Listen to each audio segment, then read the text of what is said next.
Welcome to the 254th episode of the Reading and Writing Podcast. I'm your host, Jeff Rutherford. Stay tuned for my interview with Ezekiel Boone, author of the thriller series The Hatching. Just a note, this interview was first recorded when The Hatching was first published. Stay tuned for my interview with Ezekiel Boone.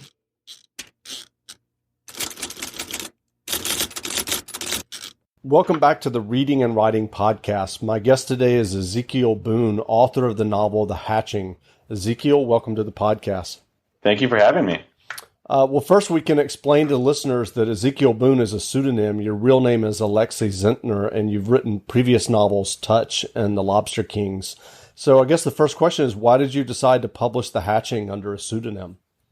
We just really wanted to be fair to readers. I think when readers pick up a book, if they know the author previously, they have a certain expectation. And, I'm immensely proud of my literary novels, but they're very different. And between my agent and my editor, we just didn't think it was fair to sort of put it out under the name Alexei and then have those readers kind of come up, open the book and sort of realize, okay, this is not the same thing. So we really want it to be, the novels by Ezekiel Boone are their own thing. And so we really want readers to sort of know, okay, if you're reading a book by Ezekiel Boone, you know what you're getting. Great. And how did you come up with the name Ezekiel Boone? I wish I had a great story about this, but honestly, my agent suggested it. And I thought, that's awesome. And we can get the website. So we wanted something, the books are kind of a little scary. They're fast. We wanted something that had a little bit of a biblical overtone, and something that sounded fun. Got it. So do you plan to write more Alexei Zentner novels? I do. I love literary fiction. And the reason I'm writing as Zeke is that my first love really was genre. I mean, I grew up reading science fiction, fantasy, mysteries, thrillers, horror, and I came to literary fiction later. And so I love literary fiction, but it's very, very different. And it's kind of, it's fun. It's like being able to be a jazz musician who also plays in a stadium rock band. Got it. Well, can you read 2 or 3 pages from the novel, the Ezekiel Boone novel, The Hatching? Sure, I'd be happy to. So I'm going to read from the first bit of the book, and this is a slightly condensed version of the first chapter. The guide wanted to tell the group of Americans to shut up. Of course they weren't seeing any animals. Their constant complaining was driving them away. Only the birds remained, and even they seemed skittish. He was just a guide, however, so he said nothing. He glanced back at Henderson and decided it was time for another break. They'd had to stop every 20 minutes so that rich man could run into the bush and move his bowels. And now the guide was worried that Henderson might be overexerting himself. It wasn't that Henderson was grossly fat, but he was definitely large and clearly struggling to keep pace with the rest of the group.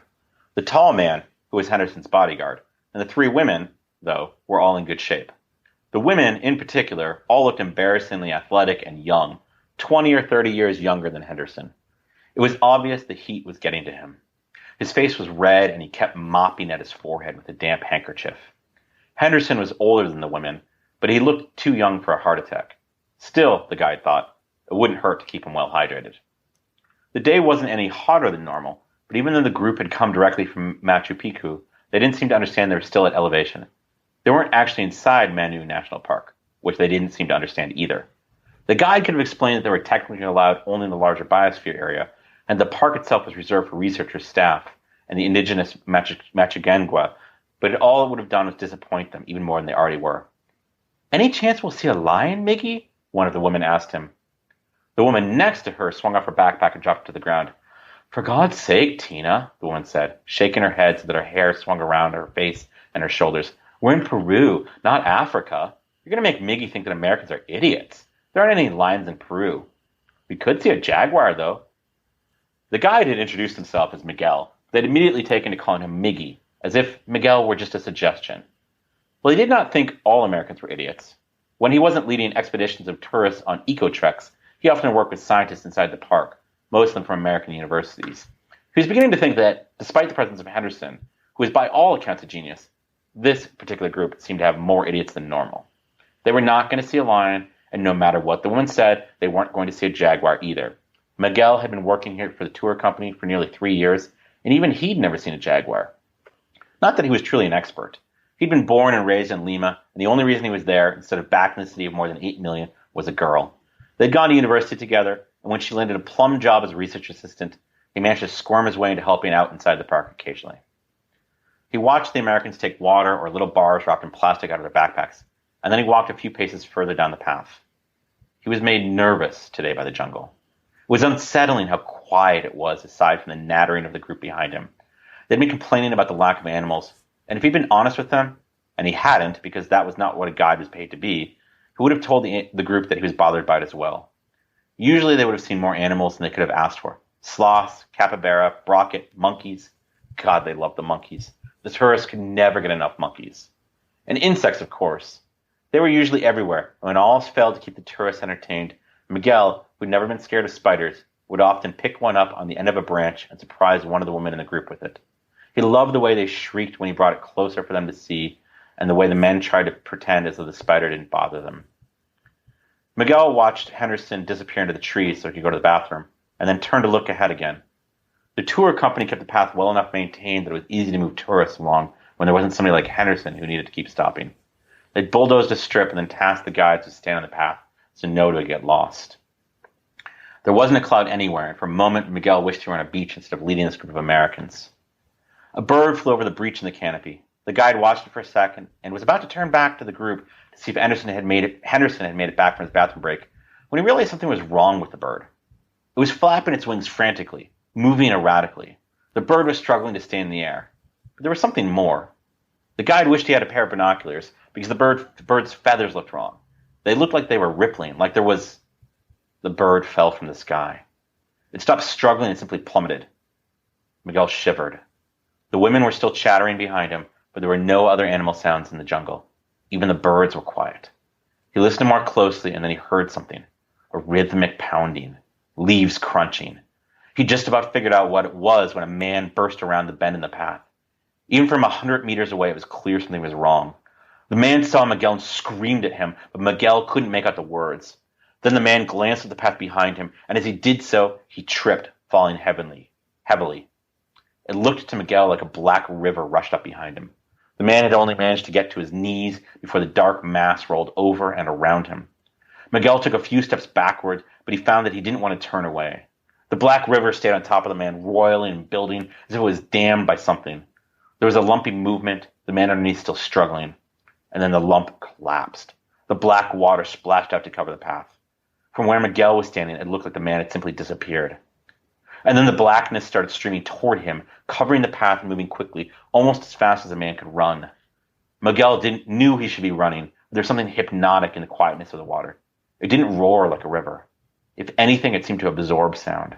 All he could hear was a whisper, a skittering, like a small patter of rain. The way the river moved was beautiful in its own way, pulsing, and at certain points splitting and braiding into separate streams before rejoining a few paces later. As it got closer, Miguel took another step back. But by the time he realized it wasn't actually a river, that it wasn't water of any kind, it was too late. That's great. Thanks. So if someone listening hasn't heard about The Hatching yet, how would you describe your novel? Well, I kind of joke that I like to describe it as a beautiful, quiet romance, but since my publisher is marketing it as a sort of blockbuster horror/thriller novel, what they want me to say is that The Hatching is like Jurassic Park meets The Walking Dead. Or this has actually been one of my favorites so far. An early reader said The Hatching is like if Stephen King and James Patterson had a baby, and that baby was a swarm of spiders that ate everything in its path. Spiders. So do you remember the original idea or impetus that led you to write The Hatching? And along that same note, I wonder when you got the idea, did you immediately know, given our conversation earlier, that you would most likely write it under a pseudonym? Well, so the pseudonym question first, I didn't think about that. I think one of the beautiful things about having an agent is that if you have a good agent who you trust, you give them suggestions and you think about business, but you mostly let them handle the business stuff. And so I kind of said to my agent, if you think it goes as a pseudonym, we'll do a pseudonym, but kind of whatever you think. But I didn't really think about it till the book was done. But when I first had the idea, I remember it really clearly because I'm terrified of spiders. And I had the idea, and I wrote it down because I write, all that stuff down. And I thought, there is no way in hell I want to write a book about spiders because they scare me. And I started having crazy nightmares about spiders and about the idea in the book. And I'd sort of wake up screaming and flailing at myself, trying to brush spiders off of me. And I finally decided I better just write the dang thing to get it out of my system. And I'm curious about, what was your writing journey prior to writing your first novel, Touch? So I started writing, I was a stay-at-home dad when I started writing, and we decided to get a babysitter in twice a week for 2 hours.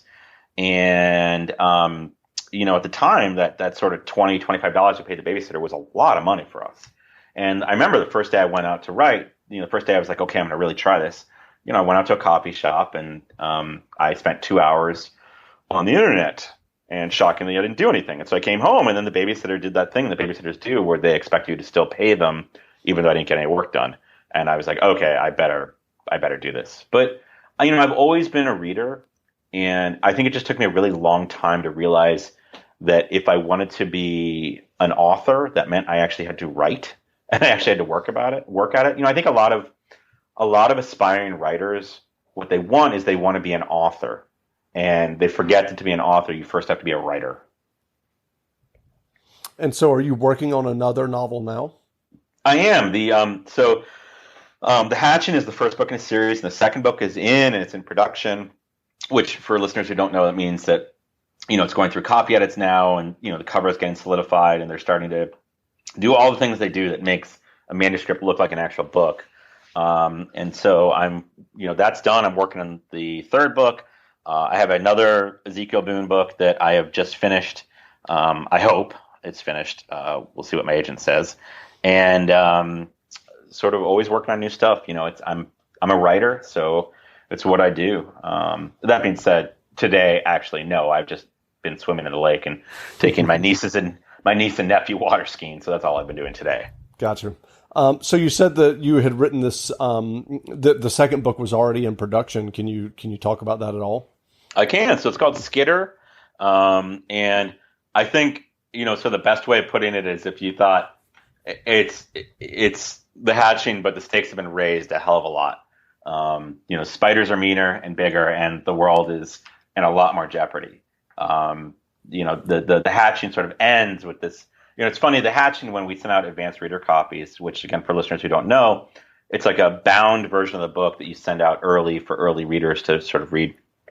I don't think we didn't anywhere in there indicate that it was the first book in a series. And so there were a lot of readers who, when it ended, had this moment of like, wait, what? And so at the end of the finished book, when you finish the Hatching now, at the very end, it says, "Leave the lights on. Skitter is coming." Yeah. That's great. So what advice would you have for aspiring writers who might be listening and are interested in writing their own novels or short stories? I think the thing that is hardest is that when people sit down, particularly for novels, short stories are a little bit different, but for novels, people are scared of them because it just feels like this huge thing.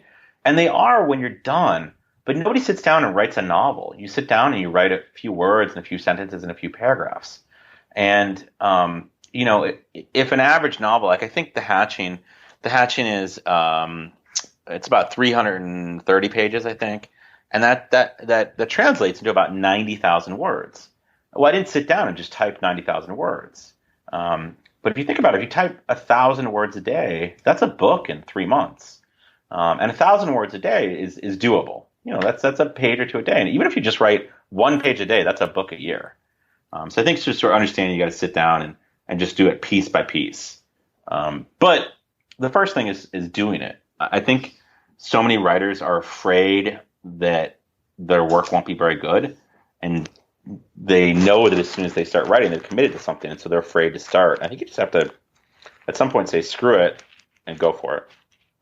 And so what is your writing process like? Do you do a lot of outlining, or do you just kind of is it more of a gut feel of where the story is going? It's definitely changing. I've been doing more and more outlining. I tend to, when I have an idea for a book, I tend to sit on it for a while and kind of let it stew and steep and get a sense of where it's going, so that when I start, I really have a pretty good idea of what's going on. But I've never really committed to outlining that in the past. And as I've started writing the Hatching series and these other books, I've definitely taken more time to outline things. I think that it's, one of the things that drives me a little crazy is when you read a book or see a movie and there's this huge gaping plot hole that could have just been fixed with a little bit of care. And I'm trying to remember, there was some movie I saw recently, I can't remember what movie it was, but the whole movie revolved around a plot point that didn't make any sense and could have easily been fixed with 30 seconds of revision. And I wish I could give an example as opposed to giving you this incredibly vague answer. But so the real answer to that is that I'm outlining more and more and more. Books that have a heavy plot, that are sort of puzzles where all the pieces go together. It's easier to do the puzzle if you have the pieces to start. Got it. So when you sit down to write, are there ever days that you need to do something to jumpstart the writing process for yourself? Absolutely. So this is one of those things where I can give some advice to readers that I don't necessarily follow myself. For me, my own process is, if I'm really struggling, I'll go for a walk, or I give myself permission to take a break and do something that is writing related. And I'm going to use that term really loosely, that isn't writing. So I'll go for a walk to kind of take my mind off it and see if that jumpstarts it. I'll read something that I enjoy. I'll sort of step away from the computer. But for a lot of writers I've worked with, they really enjoy writing exercises. Any of these prompts, and you can find a million of them online or in books, and do, a 5 or 10 minute exercise as a way to sort of get moving. But I think what's so hard is this idea that everything you write should be amazing. And we forget about revision. I mean, when you pick up a book like The Hatching, or any book in a bookstore, you think, okay, it should look like this, and it shouldn't. That's what it should look like after you've revised it and revised it and revised it and worked with an editor. But it doesn't look like that on the first draft. And so I think you have to be willing to write some stuff that isn't good sometimes to get to the good stuff. Got it. So are there books and authors that inspire your own writing? Yeah, I mean, I grew up, my parents were really, they were really voracious readers. And I grew up reading everything. My parents, my dad read Clive Cussler, Tom Clancy, Robert Ludlum, John le Carre. My mom was Danielle Steele and James Michener, Anne Rice, Scott Turow, Dick Francis. And I read all of those books. And so really reading really widely. And even now, I find that when I read a good book, it makes me want to go write. And the books I read that I love don't necessarily correlate with what I'm writing at this exact moment. Mm-hmm. For instance, right now, I literally just discovered the Harry Bosch series by Michael Connolly. And so I've been reading like one of those a day for the last 2 weeks. And I just started, there's a book called Overwatch by Matthew Betley, and he's at the same publisher. And I just, read the first chapter of that last night, and it's kind of a spy thriller.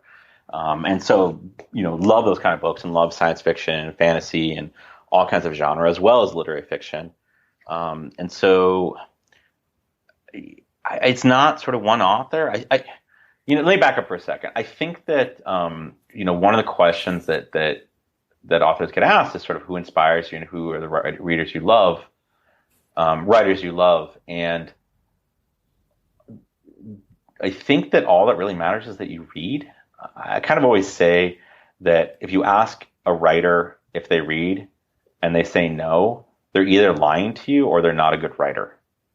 And so I think the important thing is reading what you love. And again, so many times I come across aspiring writers who read the books they feel like they're supposed to read and kind of, they're not happy and they don't like reading anymore, as opposed to reading what they love and trying to write what they love. Got it. So where can people find you online if they're interested in learning more about The Hatching? Sure. Well, there's 2 websites. My publisher put together thehatchingbook.com. And of course, there's EzekielBoone.com, and that's EzekielBoone.com, or thehatchingbook.com. And of course, on Twitter, I'm Ezekiel_Boone, or there's a Facebook page, of course. Great. And I'll have links to those in the show notes as well. Well, again, we've been speaking with Alexi Zentner, author of The Hatching, which is published under the pseudonym Ezekiel Boone. The book is in bookstores now, so go grab a copy. And Alexi, thanks for doing this interview. Thank you so much, Jeff. Great.